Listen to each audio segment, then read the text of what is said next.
How many people work now in the Mars protocol? I would say there is around between 15 and 20 contributors, and most of them are full-time. The team, of course, is engineering heavy. It's dev heavy. Most of the contributors are engineers. So, we have a couple of front-end engineers. We have smart contract engineers, and then also another bunch of back-end engineers. And then we have UX designer, community managers. How Mars protocol was born? Sure. So Mars protocol goes back to the days of Terra. The Terra blockchain. It originally launched on Terra at the end of 2021, beginning of 2022. And so at that point, it very quickly reached $300 million in TVL. Back then, it was just a money market, like just lending and borrowing, simple UI. It had some version of leverage yield farming back then. Yeah, then Terra collapsed. We essentially, got back together. We explored what was the next best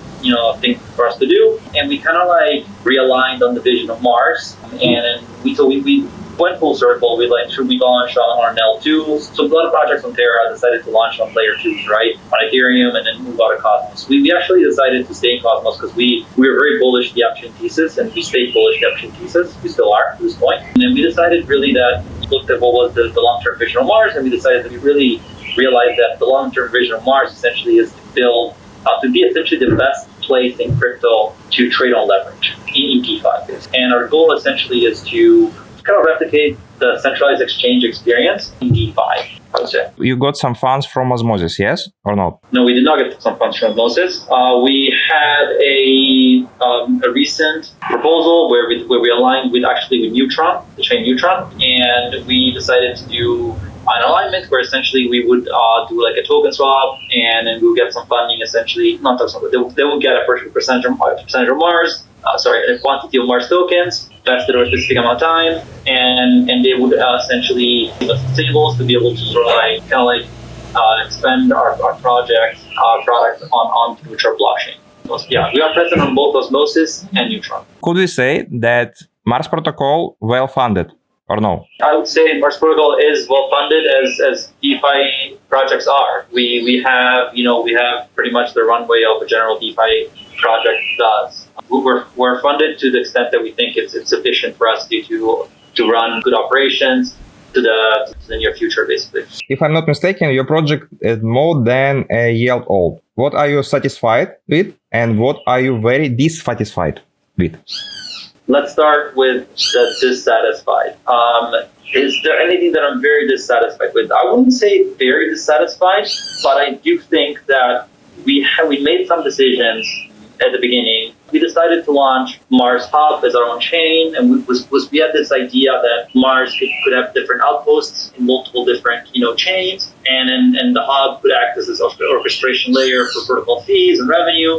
And that was a decision that we made: launch our own chain and have our own token on our own chain. I would say that wasn't, in retrospect, that wasn't a good decision, because really to actually achieve the vision that we have, which is really to build a really, really deep, feature-rich product that has capabilities of a centralized exchange and more. You really need to go deep in one chain, right? And then you can go horizontal, but like Aave does, for example, but you won't really be able to go too deep in your product. And we have a vision to go really deep in our product. So this whole idea of the Mars Hub chain, I think it was a bad idea, and it's easy to judge now. But I think but we're addressing that.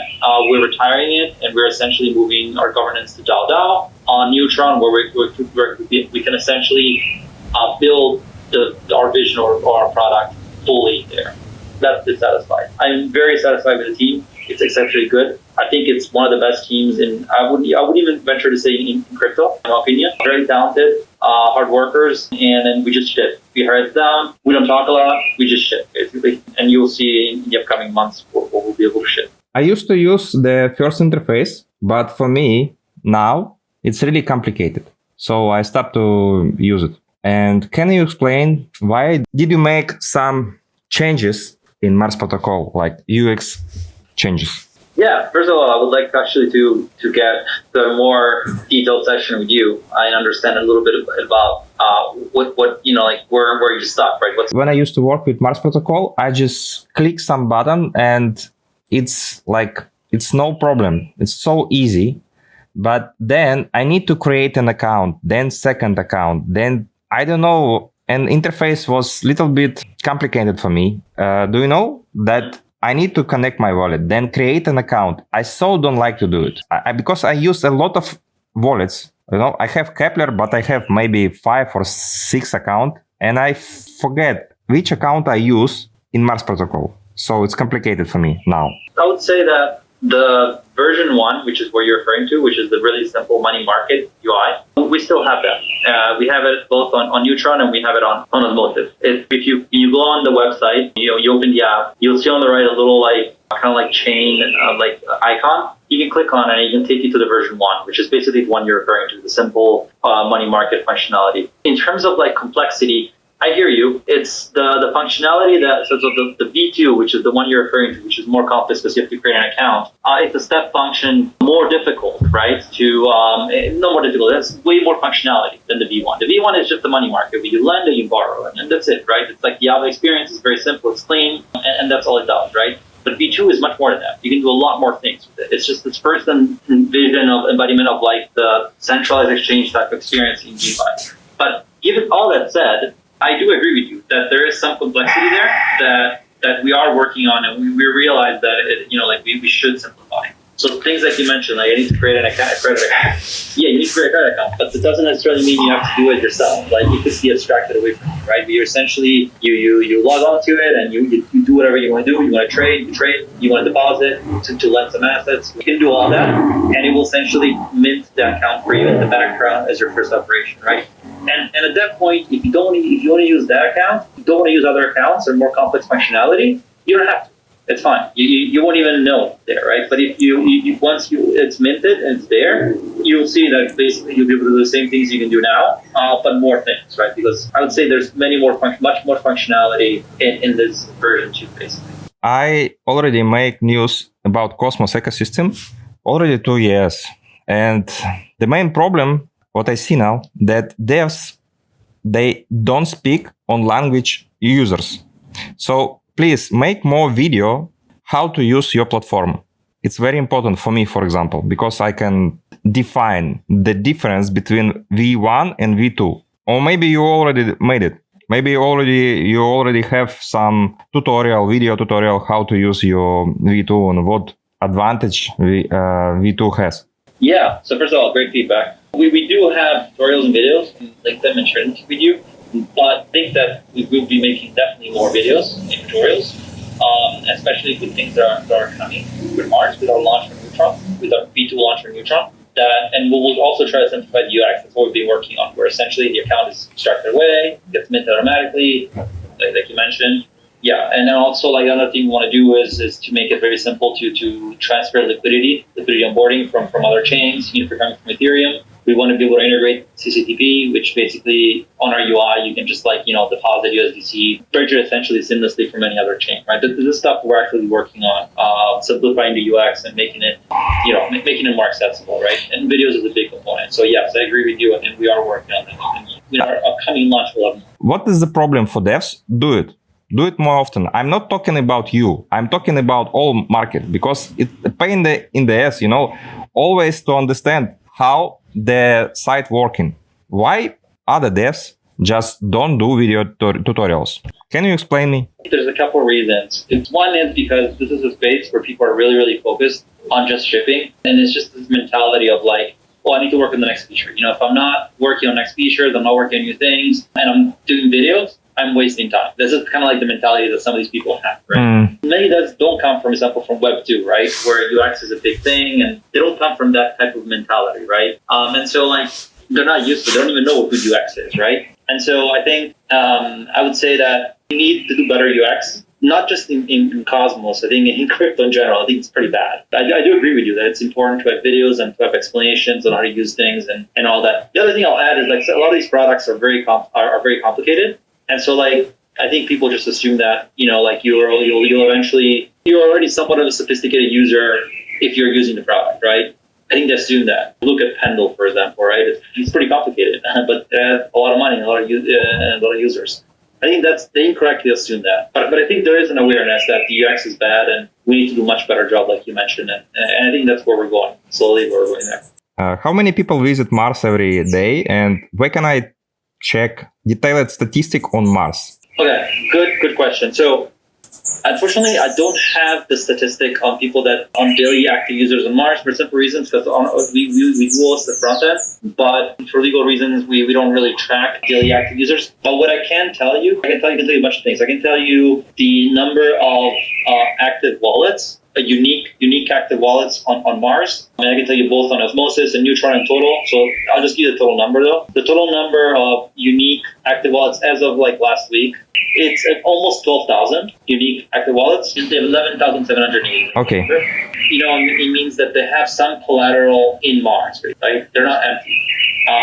They have some collateral, right? So not necessarily that they're taking daily actions, but they have collateral. So they're earning some interest or, they're earning some assets and all that. We get the statistic from the smart contracts. So basically we have like a script that we run internally, we query the smart contracts to see the positions, the total number of accounts and the ones that have positions. And then we find unique ones. So we run these scripts by querying the smart contracts directly, the state of the smart contract basically, right?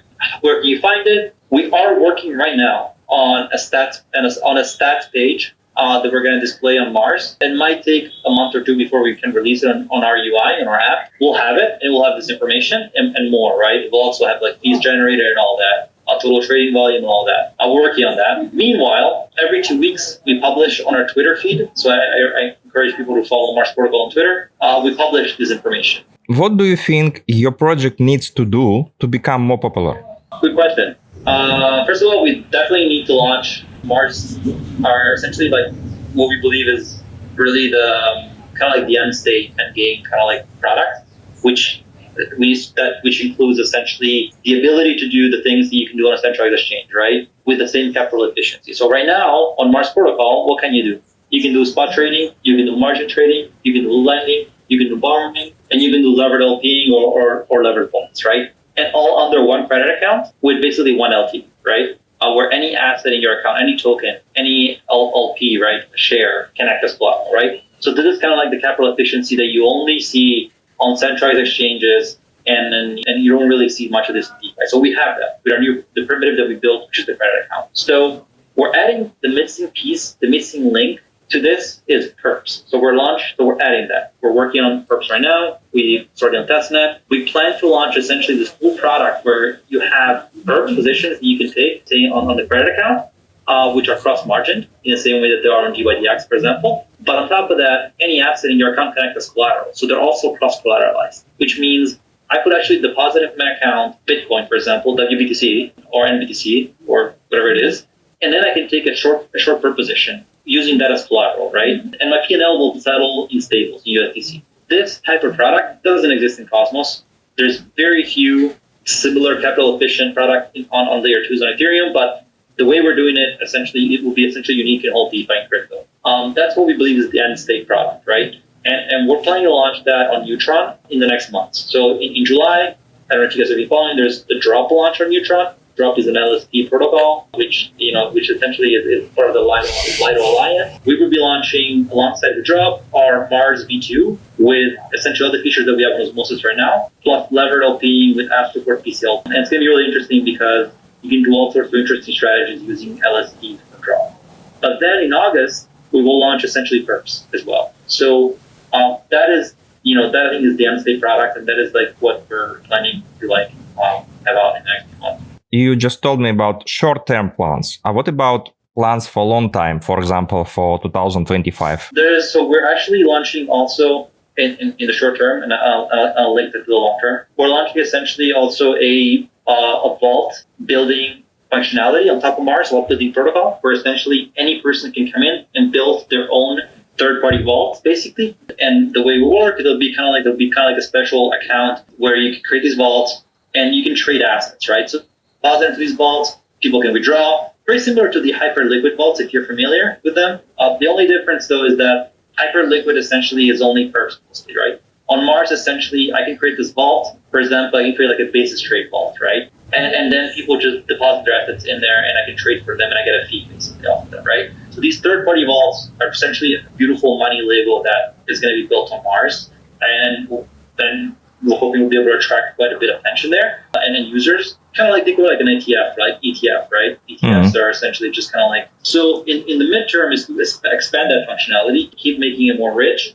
getting users there to build vaults and all that. Then there is essentially talk of an earned product similar to, I don't want to say the name because it brings like kind of like trauma, but similar to Anchor, where essentially, so Mars will have all these opportunities, all these delta neutral opportunities, right? That are going to be available pretty much only on Mars because of the way that the credit account is built, where you can essentially hedge out price exposure, right? So you'll be able to do things like basis trade, you'll be able to do like levered LPing, delta neutral, you'll be able to do levered lending. There's a Really whole cool. difference. But the point is like there's a lot of yield opportunities on Mars that are stable, delta neutral, right? So one thing that just won't be necessarily us building, but some other team can come and build kind of like an earned product, which, very simple UI, you can also come from Ethereum and you deposit into this earned product and you get a stable APR, like, 15%, something like that, right? Which is based on the underlying delta neutral vaults on Mars. We're probably not going to build this, another team is going to build that, but it's going to be built over Mars. That's one thing. Yeah, but the other thing is really expanding. Mars really, the way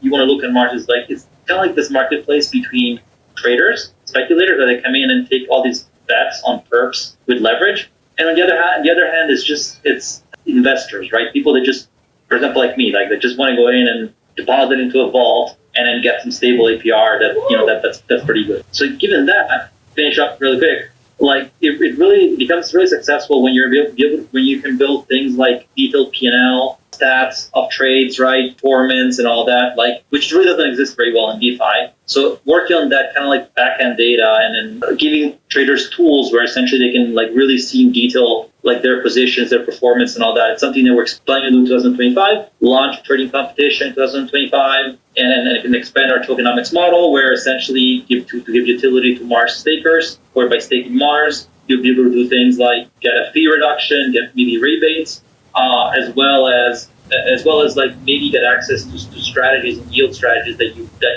are very limited in terms of caps, right? That they fill up very fast, right? So if you stake Mars, you can get access to those.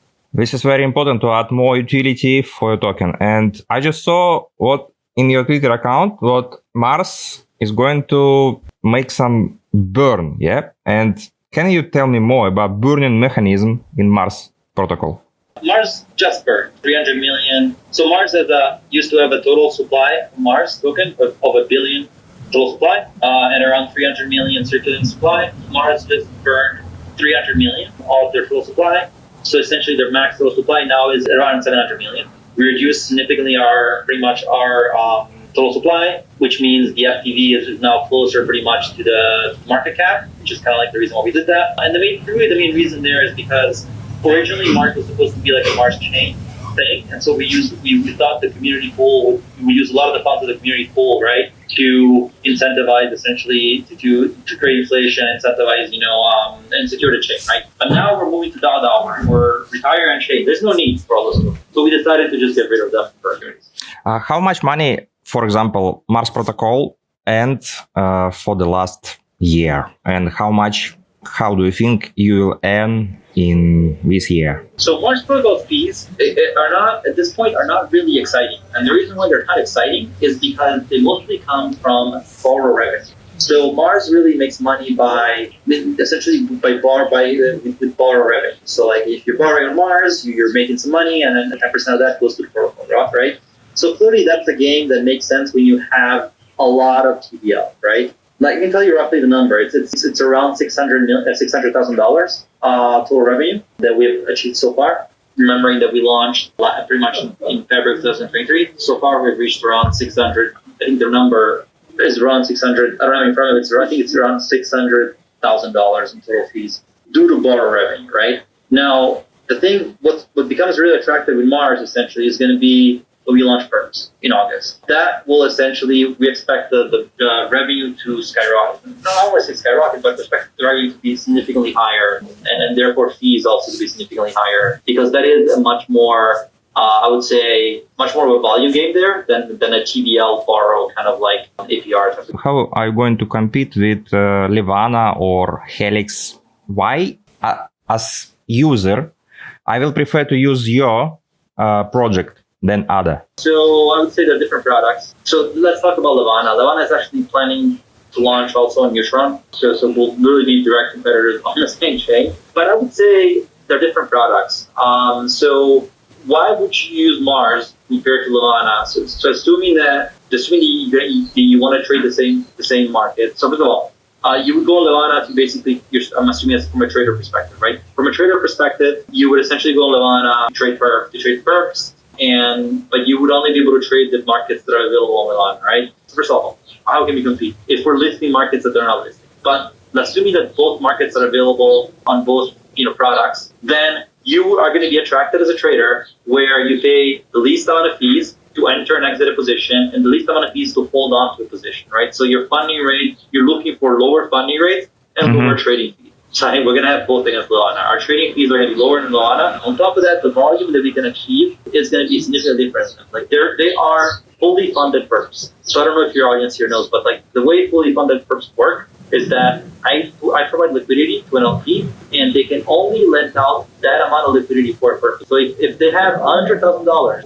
of liquidity, that LP, for example, on Atom, they can at most lend out $100,000. So the traders can't take more than that, roughly. It's roughly how it works. In our case, we're not like that. We use a P&L vault type of mechanism, similar to synthetics. And so for us, we're not limited by that. We're limited essentially by the difference in open interest, or by the total open interest, which is kind of like a fraction of the liquidity in the vault. So to go back to simplify what I said is like they're very limited on how much they can allow users' positions to increase if they don't attract liquidity. We don't have that limit. Our positions essentially, we have a limit, but it's theoretically much higher. So it's three things: fees, funding rate, and size of positions that you can take on that side of things. On the trader, kind of like optimization side of things. On the basically type of user, also is different. Our user are probably going to be more sophisticated because essentially in Mars, you can sort of do a lot of different things. In Levana, you can only take it's isolated margin. So when you take one per position, you can't use it. You can't use the P&L of that per position as collateral for another position. They're completely isolated, right?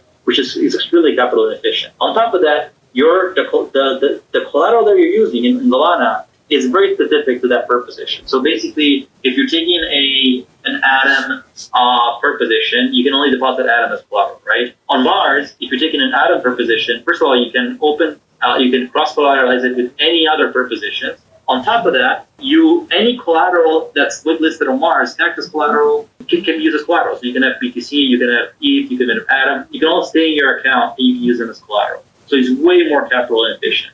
If I'm not mistaken, now you are working with Neutron and Osmosis. So are you going to add new chains in the next future? No, we don't have a plan for that. I mean, it's possible that we decide to do that, but we don't have a plan. Right now, the only plan that we have is to, as I said earlier, we have a vision of a really deep, feature-rich product that can mimic the centralized exchange experience and can even go beyond that and be better.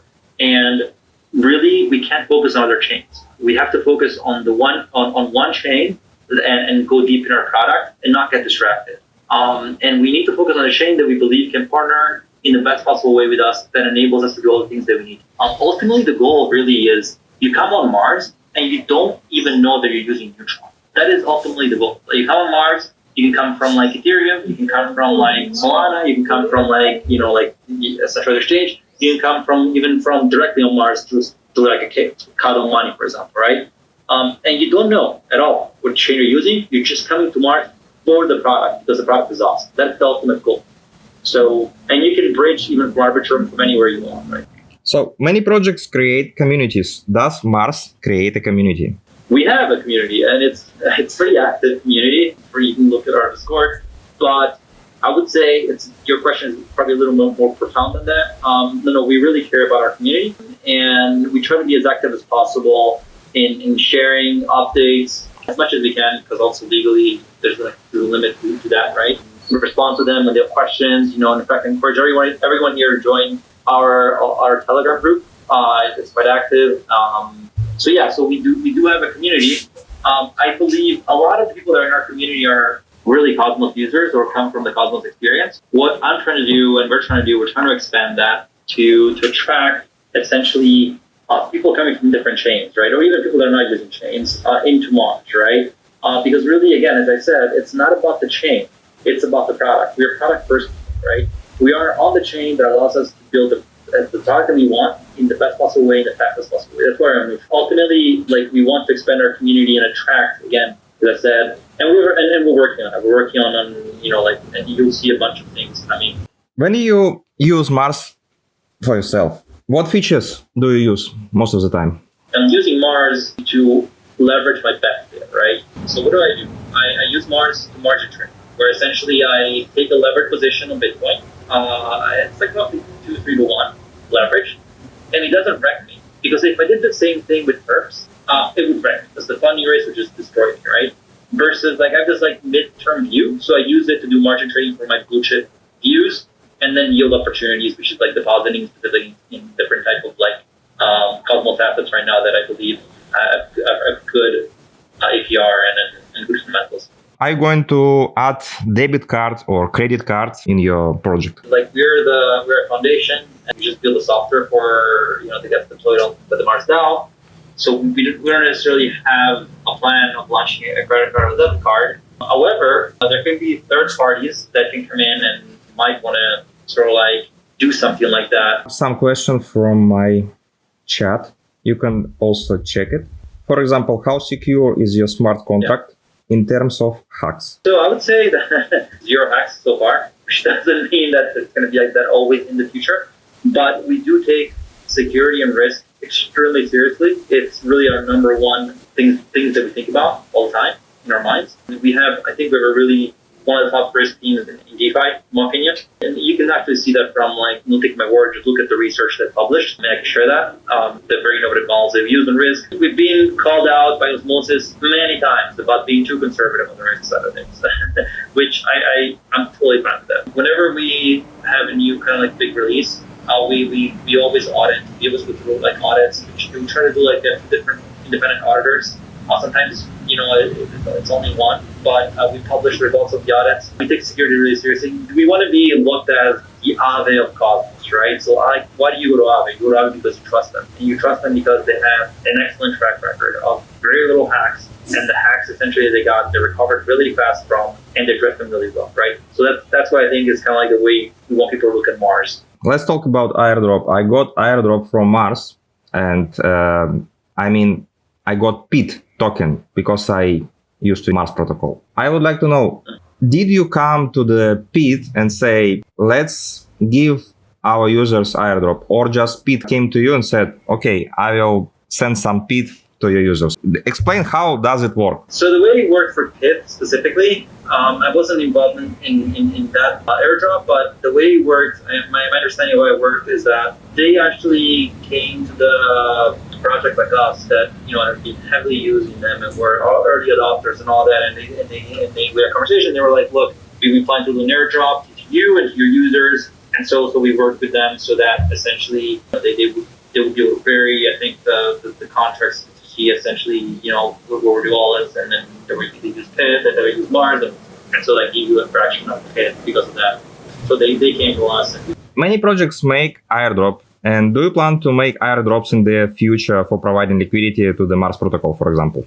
I don't see us doing a Mars airdrop the way other projects do it. A lot of times it's the bootstrap liquidity that they do it like when they launch and all that. What I will say though is that there might be some projects that are going to be building on. One of the things of Mars is that the innovation is the credit account, right? You can essentially have the sub account and it's a money label you can build on top, right? So I see other projects coming to Mars and wanting to build on top of one. So on top of our credit account. I imagine that they've been interested, and I would also encourage them to essentially airdrop, basically some of their tokens to like Mars users, right? Mm-hmm. Do you plan to integrate NFT into Mars protocol? For example, I have my collection. Can my holders get a better interest rate on their deposits? Just idea.